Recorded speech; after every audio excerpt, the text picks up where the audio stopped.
এই বাংলা পাঠশালা ইউটিউব চ্যানেলে সকল ছাত্রছাত্রীদেরকে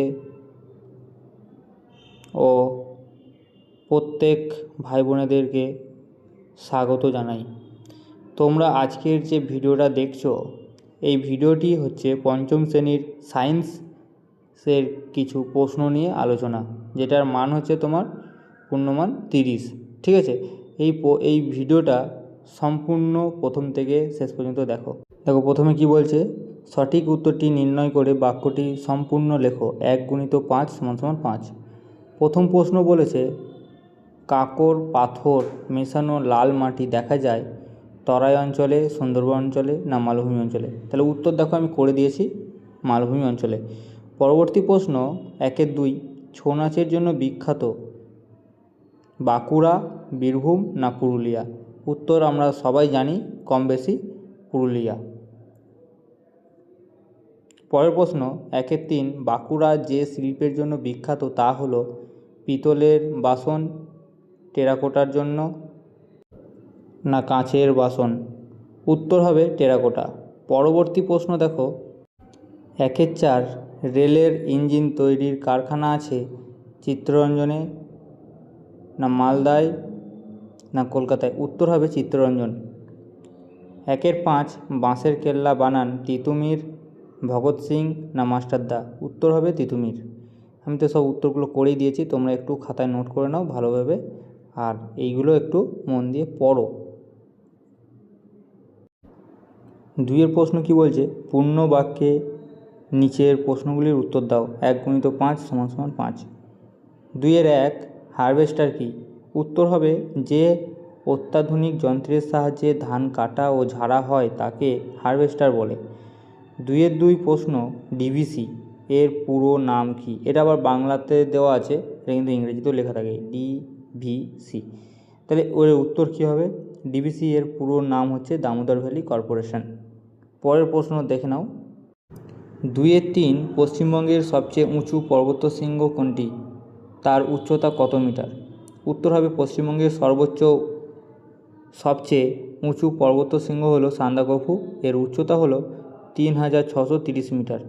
2-4, কোন দুটি নদী মিলে গিয়ে ঘাটালের কাছে রূপনারায়ণ নদ নামে হয়েছে? উত্তর হবে দ্বারকেশ্বর নদ ও শিলাবতী নদীর মিলিত নদ রূপনারায়ণ হয়েছে। 2-5, কাকে গান্ধীবুড়ি বলা হয়? উত্তর হবে মাতঙ্গিনী হাজরাকে গান্ধীবুড়ি বলা হয়। পরবর্তী প্রশ্নটা দেখো বলেছে 3 বাম স্তম্ভের সঙ্গে ডান স্তম্ভ মেলাও। 1 × 4 = 4। তাহলে বাম স্তম্ভের দিকে কী আছে? শিক্ষক দিবস। তাহলে আমরা সবাই জানি শিক্ষক দিবসে কার জন্য করা হয়, শিক্ষক দিবসটা কিসের জন্য পালন করা হয়। তাহলে অপশানের কার সাথে ম্যাচ করবে ডান স্তম্ভ? সর্বপল্লী রাধাকৃষ্ণান। পরবর্তীটা দেখো, বাম স্তম্ভ খ শিশু দিবস। উত্তর হবে কার সাথে? জওহরলাল নেহরু। বাম স্তম্ভ গ স্বাধীন ভারতের সংবিধান রচয়িতা কে করেন? এটা হবে, লেখা আছে বাবা সাহেব আম্বেদকর। এটা ভীমরাও আম্বেদকর হবে। বাম স্তম্ভ স্বাধীন ভারতের প্রথম শিক্ষামন্ত্রী কে? আব্দুল কালাম আজাদ। পরবর্তী প্রশ্ন দেখো 4 কি বলছে, শূন্যস্থান পূরণ করো। 1 × 5 = 5। 4-1, বীরভূমের পূর্ব দিকে আছে ড্যাশ নদী আর অজয় নদী। ড্যাশের জায়গায় হবে ময়ূরাক্ষী নদী। 4-2, জলদাপাড়া ছাড়াও জলপাইগুড়িতে আর একটি বন আছে যার নাম ড্যাশ। উত্তর হবে গরুমারা। 4-3, সারা বছর জল থাকে যে নদীতে তাকে বলা হয় ড্যাশ। উত্তর হবে নিত্যবহ নদী। 4-4, ইংরেজদের বিরুদ্ধে লড়াই করবার জন্য নেতাজি বানিয়েছিলেন ড্যাশ। উত্তর হবে আজাদ হিন্দ ফৌজ। 4-5, রেশম কীট পালনের জন্য ড্যাশ গাছের চাষ হয়। উত্তর হবে তুত গাছের চাষ হয়। পরবর্তী প্রশ্ন দেখো 5 প্রশ্ন কি বলছে, নিচের বাক্যগুলির মধ্যে যেটি ঠিক সেটি লিখে তার পাশে টিক চিহ্ন দাও, আর ভুল বাক্যটি লিখে তার পাশে কাটা চিহ্ন দাও। 1 × 5 = 5। 5-1 স্কোয়াশ গাছ দেখতে পেঁপে গাছের মতো, তাহলে এটা ভুল, কাটা চিহ্ন। 5-2 মাটির পুতুলের জন্য বিখ্যাত নদিয়ার কৃষ্ণনগর, একদম ঠিক। 5-3 দামোদরের ঢাল প্রথমে উত্তর থেকে দক্ষিণ দিকে এসেছে, ভুল। তাপবিদ্যুৎ কেন্দ্র অবস্থিত বক্রেশ্বরে, একদম ঠিক। 5-5 শাল পাতা দিয়ে প্লেট, থালা, বাটি বানানো হয়, এটা তো আমরা দেখেছি এবং এটা আমরা জানি, তাহলে এটা সত্যি। 6 দাগের প্রশ্ন কি বলছে, 2টি বা 3টি বাক্যে নিচের প্রশ্নগুলির উত্তর লেখো, যে কোনো 3টি, 2 × 3 = 6। 6-1 প্রশ্ন কি বলেছে, আউশ ধানের বৈশিষ্ট্য লেখো।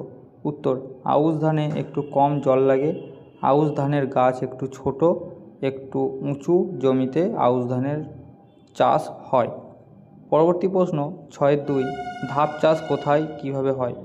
উত্তর, পাহাড়ি অঞ্চলে সিঁড়ির মতো জমি তৈরি করে চাষ হতো, এইভাবে চাষ করাকে ধাপ চাষ বলা হয়। দেখবে গ্রাম, অনেক বহু বড় গ্রামে গেলে আমরা এই জমির দিকে তাকালে, ফাঁকা জমির দিকে তাকালে আমরা দেখতে পাই, ঠিক না। 6-3 আমার সোনার বাংলা আমি তোমায় ভালোবাসি গানটি রবীন্দ্রনাথ কত সালে লিখেছিলেন, কোন ঘটনার বিরোধিতা করে তিনি এটি লিখেছিলেন। উত্তর, গানটি রবীন্দ্রনাথ 1905 সালে লিখেছিলেন, বঙ্গভঙ্গ ঘটনার বিরোধিতা করে তিনি এই গানটি লিখেছিলেন। পরবর্তী প্রশ্ন 6-4 সবুজ বিপ্লব কী। উত্তর, 1960 সালের দশকে কিছু কিছু অব্যবহৃত জমিও কাজে লাগানো শুরু হলো, এভাবে আমরা মোটামুটিভাবে নিজেদের দরকার মতো খাদ্য নিজেরাই উৎপাদন করতে পারলাম, এই ঘটনাকে ভারতের সবুজ বিপ্লব বলা হয়। 6-5 ম্যানগ্রোভ জাতীয় উদ্ভিদে কী কী মূল দেখা যায়। উত্তর, 2 রকম মূল, মাটির গভীরে যায় ঠেস মূল, তা গাছকে মাটিতে আটকে রাখে, আর একরকম মূল মাটি থেকে উপরে ওঠে, তার সাহায্যে বাতাস থেকে অক্সিজেন নেয় গাছ, তাকে বলে শ্বাসমূল। আজকের ভিডিও বন্ধুরা এই পর্যন্তই। আমার সকল ছাত্রছাত্রীদেরকে অনুরোধ করব, তোমরা অবশ্যই কিন্তু এই প্রশ্নগুলো খাতায় নোট করে নিও। আর যারা নতুন দেখছো ভিডিওটি বা চ্যানেলটি, তো তারা অবশ্যই চ্যানেলটি সাবস্ক্রাইব করো, পাশে থাকা বেল আইকনটি অবশ্যই অন করে দিও। আর যারা ফেসবুক থেকে দেখছো তাদেরকে বলবো অবশ্যই এই পেজটি ফলো করো। নতুন নতুন ভিডিও এবং নতুন নতুন প্রশ্ন বা সাজেশান প্রত্যেক ক্লাসের জন্য খুবই গুরুত্বপূর্ণ প্রশ্ন উত্তর তোমরা কিন্তু কেউ মিস করো না। চলো আজকের ভিডিও এই পর্যন্তই, আবার দেখা হবে পরবর্তী ভিডিওতে। সবাই ভালো থেকো, সুস্থ থেকো।